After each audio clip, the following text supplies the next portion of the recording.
We get lucky this morning. Joining us now is the Cantor Fitzgerald CEO, Howard Lutnick, also serving as co-chair of Trump's transition team. Howard, it's good to see you, sir. Welcome. Good to see you. This is a big job, and I don't think people outside the United States realize how big this job actually is. So let's start there.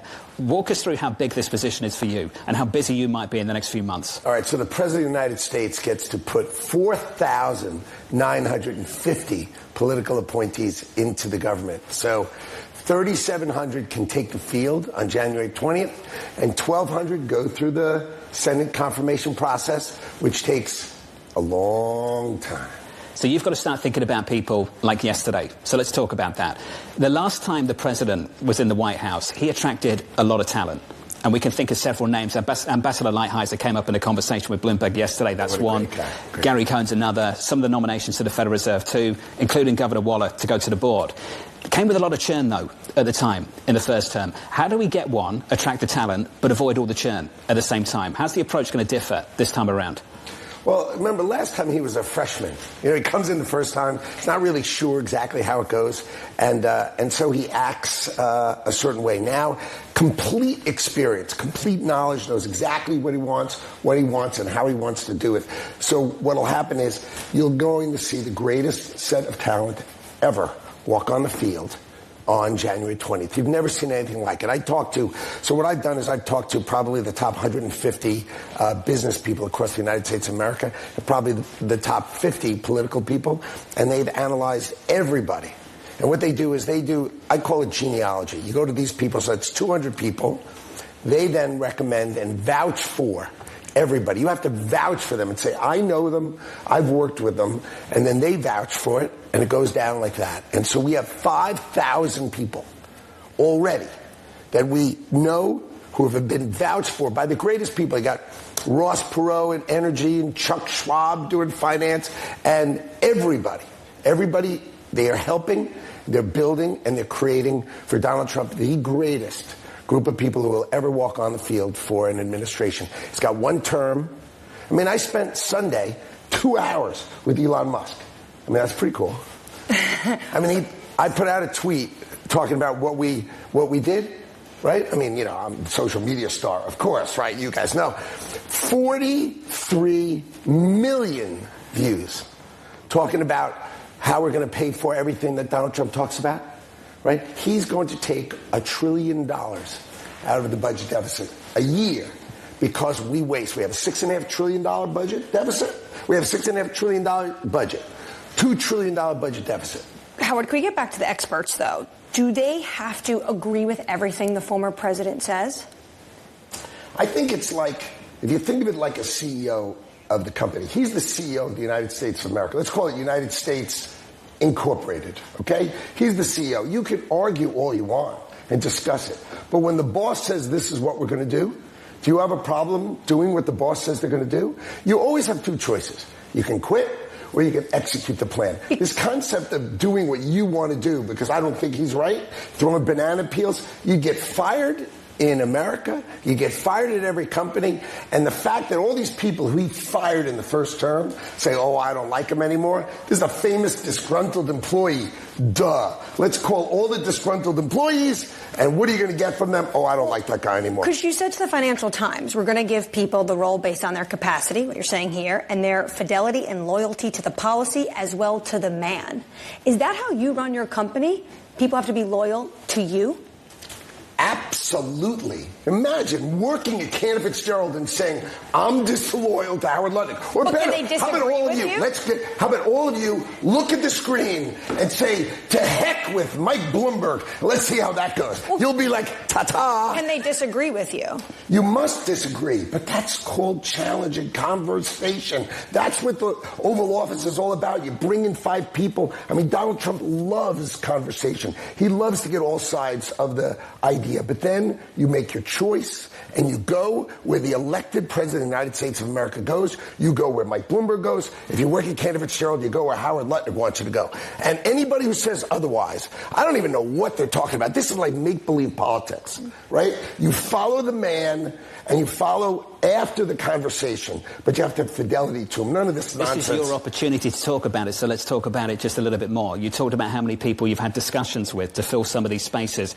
How much of them will come from private industry? Is that going to be a big emphasis for you and the team? It is. And so my ideas that we talked about with the president, obviously everything I do, I'm just sort of the mission for the man, right, is let's go get the people who understand business, understand the math of $6.5 trillion, couple them with, have them partners with people who deeply understand government, then get really, really good, deep insiders of government, and together create a team, right, to go take the field together. So imagine you spend $6.5 trillion, and we have $1 trillion of waste. So Elon Musk and I, we discussed $1 trillion of waste and billions, tens of billions, and then hundreds of billions of money we can make. You heard Donald Trump talk about tariffs. $500 billion of revenue will come from tariffs. I want to just dig into what you just said. $1 trillion of waste. What will be cut? What will be cut? You have monopoly providers. For 50 years, we buy the same product from the same company. For 50 years in a row. Just imagine NASA for a second, shall we? Right? $8 billion human budget, right? Just like paying people. You know, there's an obvious follow-up. Do you know that SpaceX spends $12 billion in launch rockets? The obvious follow-up $8 billion is the follow-up that I would ask. We can keep doing this. I'll just keep going too. It's a fun. The obvious follow-up that I would have is the same one that I'd have for anyone who came from the Harris campaign. I'd ask them the following. You had 4 years. Why didn't you do it then? Why is there that much more to cut now? Why didn't this happen in the first 4 years? Oh, I don't think he understood the scale and scope of the rot. He started calling it the swamp. Like we all call it the swamp right now. Why? Why do we call it the swamp? Because he called it the swamp. The problem is it's not really that it's just these employees of the government are part of the business of spending. Right? It's like if I spend, and I assist, like I make, the most you can make in the government is $183,000. Right? So I'm making $183,000. And I participate in giving this project of $20 billion, $10 billion to these 3 companies. Right? And I work here for 5 years. Where am I getting my job next? I go to one of those 3 companies, and then I make a lot of money. So they all become lobbyists. The generals become lobbyists. All these people. The Defense Department spends $1 trillion. And they don't make the stuff. They buy it from other people. You said that it's important to have a lot of people who are in business come into the administration. Absolutely. A lot of people in business think that the plans as laid out are going to increase the deficit dramatically. They don't see how this actually decreases expenses, especially with tariffs that could potentially slow international trade, but also with the prospect of a lot of tax cuts. What are they all getting wrong? So the tax cuts are already in the current world, right? He's just going to make permanent the 2017 tax cuts. And then, so that's number one. Number two, he's going to encourage people to build here and pay taxes. Let's go over what Apple does right now. Here's a simple example. They make the parts in China. Yeah. They put the parts together in Taiwan. Then they wave their magic wand, and it floats over Ireland. Of course it floats over Ireland, because that's where Apple does its products. And then it comes to America, and they make, I don't know, something like 3% profit in America. They pay corporate tax on 3% profit in America. And Ireland announces a massive budget surplus for their 5 million people. Ha. So it's just not true. So the concept is have them pay their taxes in America, and that is how you fix America. You make it fair, you make it right, and you build. This is important. So no exceptions for Apple. No carves out for Apple. There shouldn't be carve-outs for Apple. I spoke to Elon Musk, and I said, if we do this correctly, Tesla's going to have to pay more tax. You know what he said? If everybody's the same, that sounds great. He goes, I can't do it differently at Tesla if other companies are doing it, but if we're all the same and we're all paying the fair tax, then I am all for it. And I think everybody's all for it as long as it's, you got to get rid of the arbitrage. Why is Ireland announcing a surplus? Give me a break. It's all our business. 15% is the corporate tax rate, the president, if you build here. If you build it here. 100%? Any inputs from other countries? What is the nuance to making product? I spoke to a a manufacturer. He says he does 50% here, 25% in China. How do we do it? If you tariff me in China, the Chinese backed companies, they will cover the tariff, so we'll get the money, but he'll be at a disadvantage. And we came up with this idea. If you build it here within 2 years, you can have a tax credit for any tariff you pay, as long as you move your plant within 2 years to America. You can have your money back, but build it here. See, American workers just haven't gotten a fair shake. Do you know American workers' life expectancy is 7 years less if you don't have a college degree than if you have a college degree? How is that possible? Because if you gut their factories and you take their jobs away, right? You know what it is? It's despair. It's despair. It's not the air. It's not the food.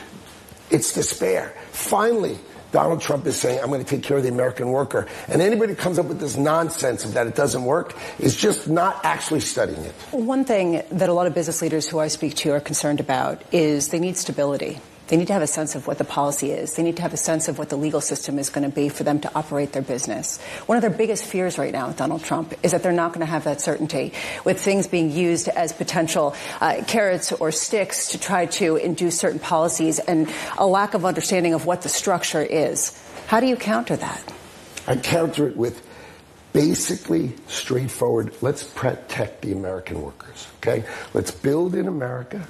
Let's make it fair so the arbitrage where Apple doesn't run all their profits through Ireland. Pay America their money. I think America could increase its revenues $250 billion a year by paying attention to the nonsense that corporate world does on global production. It's nonsense that Ireland makes money. It's nonsense that you build cars in Mexico. It's nonsense. So, okay? Howard, When the nonsense ends, you will be shocked by how great America is. You take $1 trillion of waste out, and then you focus on the country fairly.